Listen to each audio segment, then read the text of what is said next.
God is a good God. Dieu est un bon Dieu.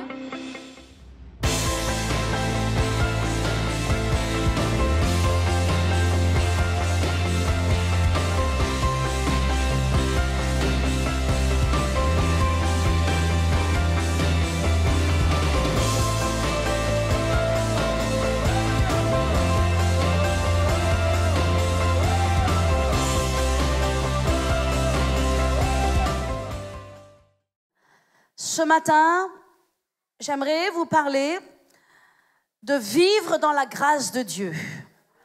Et je ne veux pas seulement vous parler de vivre dans la grâce de Dieu, mais je veux vous dire comment vivre dans la grâce de Dieu. Comment vivre dans la grâce de Dieu et qu'est-ce que la grâce de Dieu et pourquoi nous avons besoin de la grâce de Dieu. Alléluia. Et comment on peut l'activer, la grâce de Dieu, dans notre vie. La grâce de Dieu, c'est quelque chose d'extraordinaire. C'est ce qui fait la différence entre un chrétien et un non-chrétien. Entre une personne qui a une alliance avec Dieu et quelqu'un qui est étranger aux alliances de Dieu. La grâce de Dieu, Paul est mort pour cela. Paul est mort pour la prédication de la grâce de Dieu. C'est pour ça que je veux faire l'école de Paul. Ça, j'ai à cœur d'enseigner une école que j'appellerai l'école de Paul, dans laquelle je vous enseignerai Paul, la vie de Paul, l'histoire de Paul, les voyages missionnaires de Paul, la mission de Paul, l'appel de Paul, pour que nous puissions recevoir l'esprit de Paul. Est-ce que quelqu'un m'entend dans ce lieu? Paul est mort pour prêcher la grâce dans un milieu judaïsant dans lequel on ne voyait que par la loi. L'apôtre Paul a été l'apôtre de la grâce et il a prêché l'amour et la grâce de Dieu envers tous les hommes.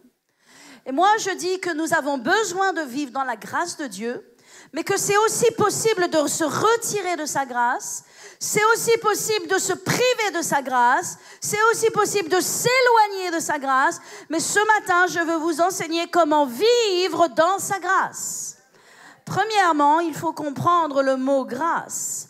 Le mot grâce vient du mot charis. Oh, comme j'aime ce mot en grec. Comme j'aime ce mot charis, qui n'est pas charisme ou charisma, mais qui est charis, qui est le mot grâce. Et je vais vous dire ce que charis veut dire dans la Bible, et nous allons voir quelques versets ensemble. Charis veut dire un bienfait qui nous vient de l'Éternel. Charis fournit la joie, fournit la faveur, libère la bonté de Dieu et la miséricorde de Dieu en notre faveur. Dans le mot charis, il y a des largesses et des récompenses. Ça veut dire que quelqu'un qui vit dans la grâce de Dieu, il a juste un espèce de revêtement sur lui, il a une grâce sur lui.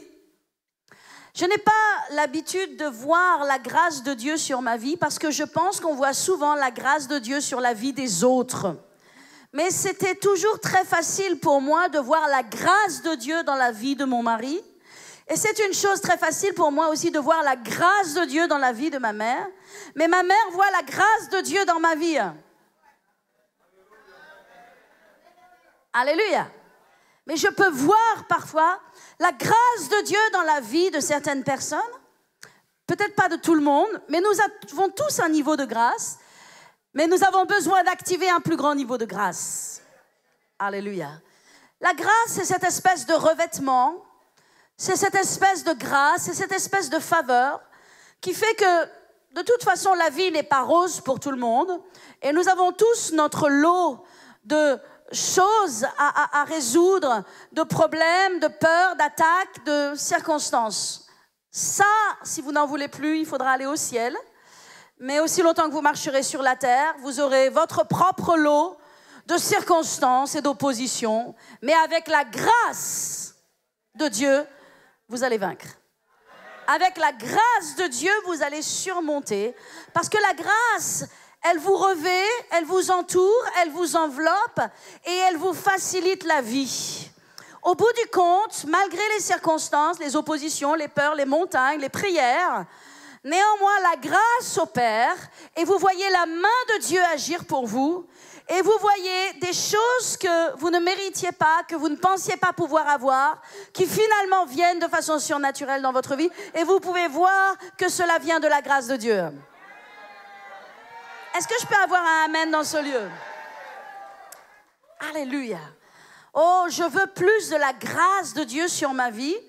Et il y a une façon d'activer vraiment et de vivre dans la grâce.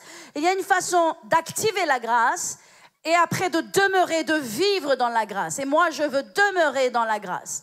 Je veux demeurer dans cette protection surnaturelle tout autour de moi où je vois la main de Dieu agir pour moi. Ça s'appelle la grâce. C'est ce que Dieu veut pour ta vie. Et j'ai quelques passages à lire avec vous et j'aimerais qu'ensemble nous tournions dans le livre des Hébreux. 2 passages très importants dans Hébreux et on commence par Hébreux 4, verset 16. Dans le livre des Hébreux, qui se cache en ce moment dans ma Bible, là, mais qui va se trouver très rapidement. Où es-tu? Ça y est, ok. Hébreux 4, verset 16.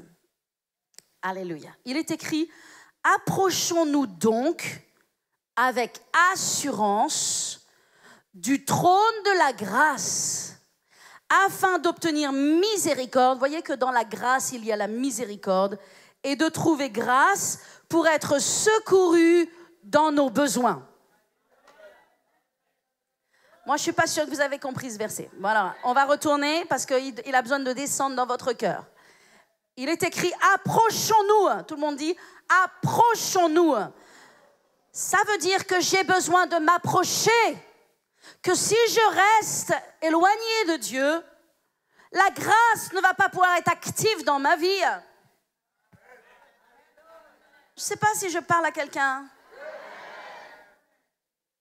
J'ai besoin de m'approcher d'un trône qui s'appelle le trône de la grâce, parce que le trône de Dieu n'est pas un trône de jugement, c'est un trône de grâce dans lequel il veut te donner grâce.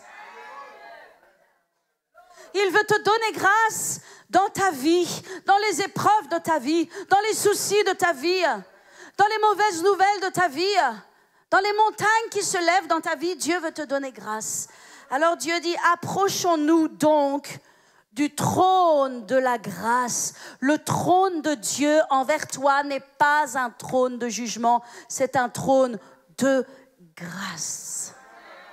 Mais je dois m'approcher de ce trône de grâce pour qu'il soit actif dans ma vie. Approchons-nous donc avec assurance du trône de la grâce afin d'obtenir miséricorde. Vous voyez, il y a dans la grâce la miséricorde. Dieu va avoir miséricorde de moi. Ça ne fait pas de moi un mendiant qui plaide devant Dieu comme si je n'étais qu'un moins que rien alors que je suis un enfant de Dieu. Mais je vais trouver miséricorde. Ça veut dire que Dieu va avoir de la compassion pour moi. Il va avoir de la compassion pour mes épreuves. Il va avoir de la compassion pour le chemin par lequel je passe. Et il va manifester sa grâce afin d'obtenir miséricorde et de trouver grâce pour être secouru. Y a-t-il quelqu'un qui a besoin d'être secouru dans ce lieu? Pour être secouru. Alléluia. Dans nos besoins.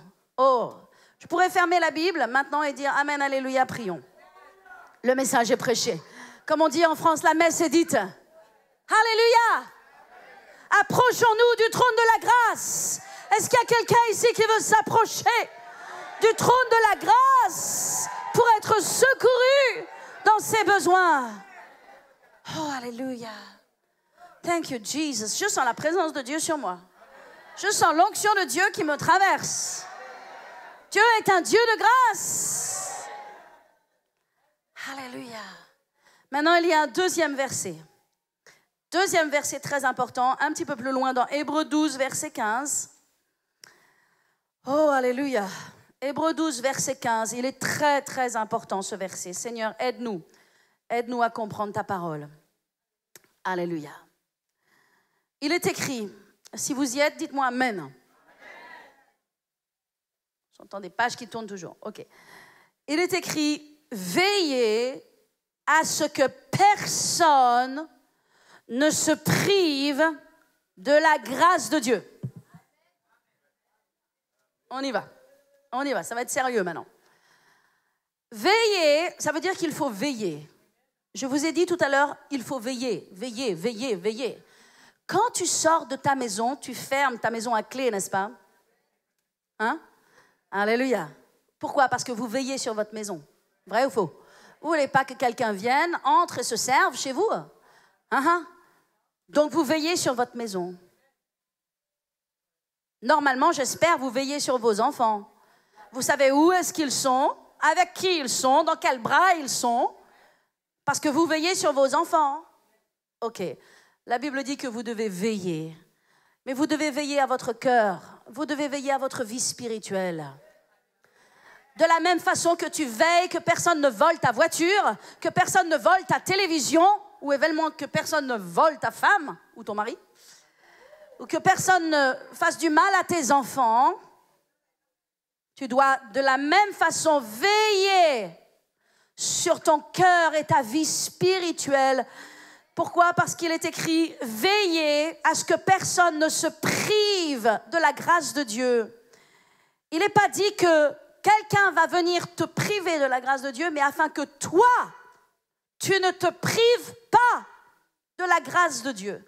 Ça veut dire que je peux me priver de la grâce de Dieu sans avoir besoin d'accuser le diable ou d'accuser les autres.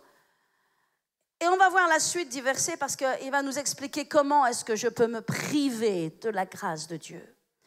Veillez à ce que personne ne se prive de la grâce de Dieu, à ce qu'aucune racine d'amertume poussant des rejetons ne produise du trouble et que plusieurs n'en soient infectés. Amen. Alléluia. Je peux me priver de la grâce de Dieu si je laisse à l'intérieur de moi pousser, s'établir, s'enraciner une racine d'amertume. Quelle que soit cette racine d'amertume. Vous savez l'amertume, ce que c'est? L'amertume, c'est un sentiment qui est très fort. Parfois, il est même violent. Il détruit énormément de choses sur son passage. Je dois protéger mon cœur de toute amertume parce que l'amertume va me plonger dans la douleur. L'amertume va me voler la grâce de Dieu sur ma vie. Et je ne vais plus vivre dans le bonheur, je vais vivre dans le malheur. Je ne vais plus vivre dans la joie, je vais vivre dans le tourment. Il y a dans l'amertume, vous savez, qui commence par quelques sentiments qu'on laisse prospérer et qu'on ne discipline pas avec la parole de Dieu. Il y a dans l'amertume une notion de douleur, de souffrance, de tourment. Peut-être à propos d'une personne, peut-être une jalousie, peut-être quelque chose, une blessure, le fait de se renfermer sur soi-même, le fait de penser personne ne m'aime, le fait de penser « Ah oui, mais dans cette église, c'est comme si, c'est comme ça », ou mes parents, ou mes enfants, ou mes proches, ou quelle que soit la chose, la Bible dit « Veillez à ce que personne ne se prive de la grâce de Dieu » et qu'aucune racine d'amertume poussant des rejetons ne produise du trouble et que plusieurs n'en soient infectés. Voyez, il y a le mot « infecté » dans le mot « racine d'amertume ». Cela vous infecte, il va y avoir une infection en vous et ça peut infecter aussi les autres autour de vous. Eh bien, il y a des choses dans notre vie qui peuvent nous séparer de la grâce. Comme je l'ai dit tout à l'heure, la grâce, c'est cette abondance de Dieu sur nous, où tout n'est pas si facile, tout n'est pas si évident, mais pourtant il y a sa grâce et les choses avancent et il y a sa main qui est là et il y a la main de Dieu qui est là. Eh bien, si nous laissons de l'amertume, ça peut être de la frustration, de la colère, de la haine, tous ces sentiments, si nous laissons une racine d'amertume prospérer en nous, se développer en nous, cela va nous séparer, nous priver de la grâce de Dieu. Est-ce que vous m'entendez? Donc vous devez comprendre que notre vie, elle est en danger. Notre bénédiction, elle est en danger. La prospérité de Dieu sur notre vie, elle commence à être comptée lorsque je laisse prospérer dans mon cœur une racine d'amertume. Et je vais vous dire une chose, il y a tellement de gens qui se font piéger, c'est un piège de l'ennemi. Il y a tellement de gens qui se font voler, il y a tellement de gens qui montent dans l'orgueil et qui tiennent sur leurs droits et qui ne comprennent pas que quand ils font ça, ils sont en train de minuter la grâce de Dieu sur leur vie parce que la grâce et l'amertume ne peuvent pas cohabiter.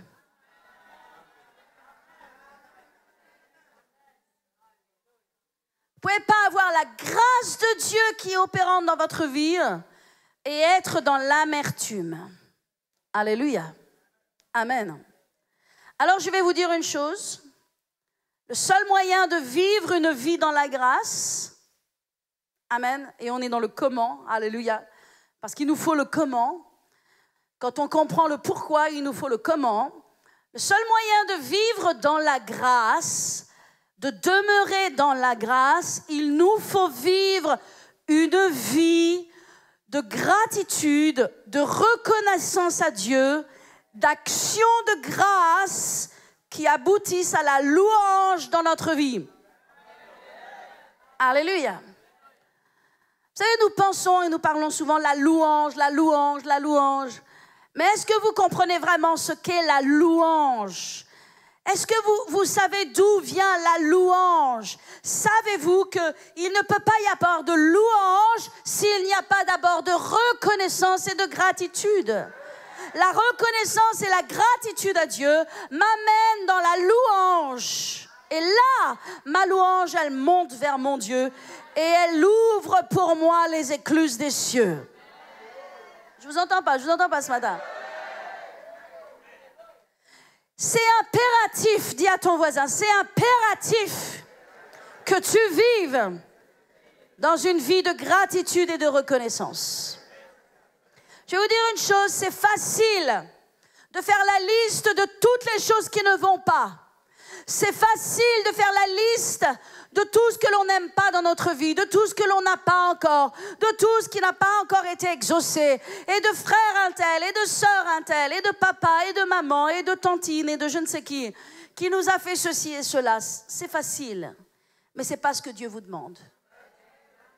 Parce que si tu vas dans cette direction-là, tu ne vas pas t'en sortir. Tu vas t'empêtrer dans de l'amertume et tu ne vas jamais voir la grâce de Dieu sur ta vie. Et après, c'est plus tantine. Tu ne vas plus être en colère contre tonton ou tantine ou je ne sais qui.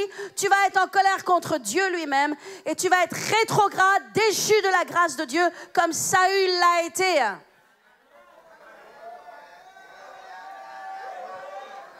C'est la pan au nez de ceux qui n'amènent pas leur vie à une vie de reconnaissance et à une vie de gratitude. Je dois rendre grâce à Dieu pour cette église. Et je rends grâce à Dieu pour cette église. Et je rends grâce à Dieu pour les frères et les sœurs de cette église. Et je rends grâce à Dieu pour tout ce que j'ai dans ma vie. Est-ce que je n'ai pas un lot de problèmes à gérer ? Est-ce que je n'ai pas parfois des charges qui me semblent invraisemblables? Est-ce que je n'ai pas parfois des doutes et des questions? Est-ce que je n'ai pas parfois des troubles et des tourments? Est-ce que je n'ai pas parfois des larmes qui coulent sur mon visage? Absolument. Absolument. Et je vous dirais que tous les serviteurs de Dieu, et je vous dirais que tous ceux qui sont sur le devant de la scène, nous sommes tous les mêmes, nous sommes des êtres humains, et nous sommes taillés dans le même tissu, et nous avons tous des émotions, des sentiments et des circonstances à régler. Alléluia. Mais je ne veux pas me complaire dans ces choses, parce qu'elles ne vont pas me faire avancer, elles ne vont pas me permettre de m'élever. Je dois avoir un cœur de reconnaissance et je dois faire la liste de tous les bienfaits et de toutes les bontés de Dieu sur ma vie. C'est ce que Dieu veut pour toi. Alléluia. Active la reconnaissance dans ton cœur. Active la gratitude pour ton Dieu. Tu vas entrer alors dans la louange. plonger dans une vie de louange et tu vas voir les portes de fer s'ouvrir devant toi. Tu vas voir les verrous de fer tomber devant toi. Tu vas voir la grâce de Dieu opérante sur ta vie. Tu vas voir les choses changer. Provoque tes miracles. Les miracles ne tombent pas comme cela. Les miracles tombent sur ceux qui provoquent la grâce de Dieu sur eux, qui provoquent l'attention de Dieu sur eux, qui provoquent l'affection de Dieu sur eux. Provoque la grâce de Dieu sur toi. En vivant une vie de gratitude, en vivant une vie de reconnaissance. Est-ce que je peux avoir un amen pour cela? Oh, alléluia. Gloire à ton nom, Jésus. Merci, Seigneur. Alléluia. Alléluia. J'aimerais vous lire quelques versets. Ok, c'est pas grave, laissez. Alléluia. Il est écrit dans Hébreux 12, simplement prenez les références, verset 28. C'est pourquoi, recevant un royaume inébranlable, montrons notre reconnaissance en rendant à Dieu un culte qui lui soit agréable. Éphésiens 5, 19 nous dit, entretenez-vous par des psaumes, entretenez-vous. Amen. N'entretenez pas seulement votre forme, n'entretenez pas seulement vos muscles, entretenez votre esprit, entretenez votre intérieur. La Bible dit, entretenez-vous par des psaumes, des hymnes, des cantiques spirituels, chantant et célébrant de tout votre cœur les louanges du Seigneur. Alléluia. Si je veux voir la grâce de Dieu dans ma vie, je ne peux pas être une personne amère. Je ne peux pas être une personne qui me plaint. Je ne peux pas être une personne qui murmure. Je ne peux pas être une personne qui conteste. Je ne peux pas être une personne qui a toujours quelque chose à redire. Je vais vivre comme un esclave. Je vais vivre dans la souffrance et dans la douleur. Je ne vais pas obtenir la grâce de Dieu.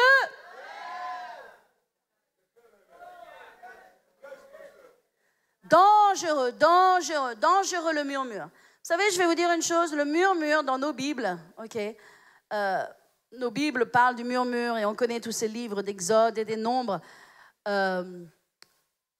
Mais la réalité, c'est que en langage courant, dans la Bible, langage courant, le mot murmure est changé par se plaindre, parler contre, parler derrière. C'est ça qui s'appelle murmure. Dieu est le murmure.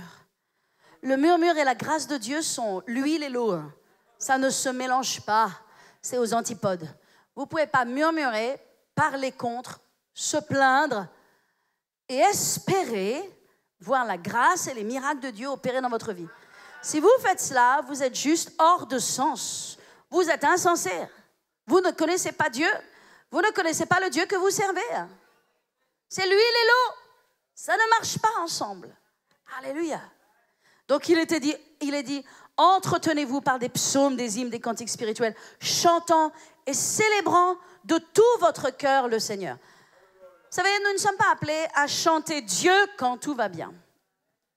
Nous devons chanter et célébrer l'Éternel de tout notre cœur quand tout va mal, quand tout s'acharne, quand les médecins disent ceci, quand le garagiste dit cela, quand les gens ou les circonstances s'acharnent. Mais je vais vous dire, si les circonstances s'acharnent, toi tu t'acharnes encore plus. Mais avec les armes de Dieu, tu combats le bon combat de la foi à partir de ta victoire, pas à partir de l'échec. Tu combats à partir de la victoire. Puisque Jésus a déjà triomphé, alors j'ai déjà triomphé. Dans ma vie, ce n'est pas encore visible. Dans ma vie, ce n'est pas encore avéré. Mais je vais le louer à partir de ma place de victoire. Parce que Dieu n'est pas dans l'échec, il est dans la victoire. Et je vais voir les choses changer.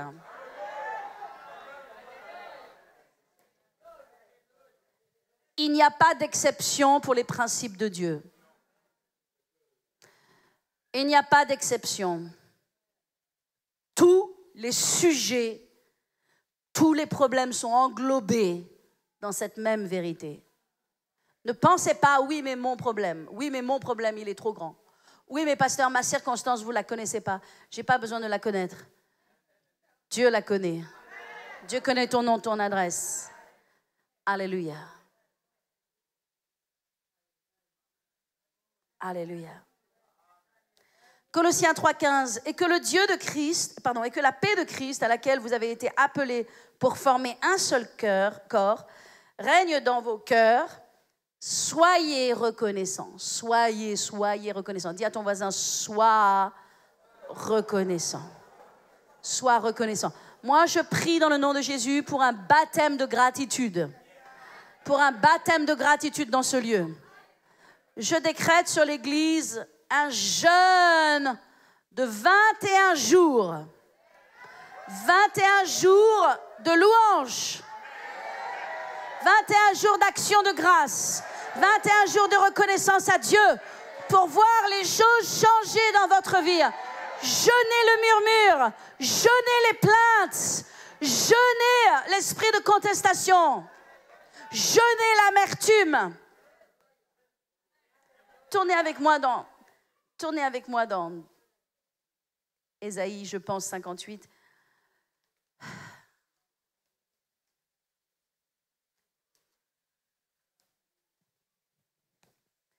Regarde avec moi. Je n'ai pas prévu de lire ça, mais je vais le lire quand même. OK. Oh, mon Dieu. Jesus. Est-ce qu'il y a quelqu'un? Est-ce que vous êtes dans Ésaïe 58? Il est écrit, crie à plein gosier et ne te retiens pas. OK? Il ne s'agit pas ici de crier sur ton voisin.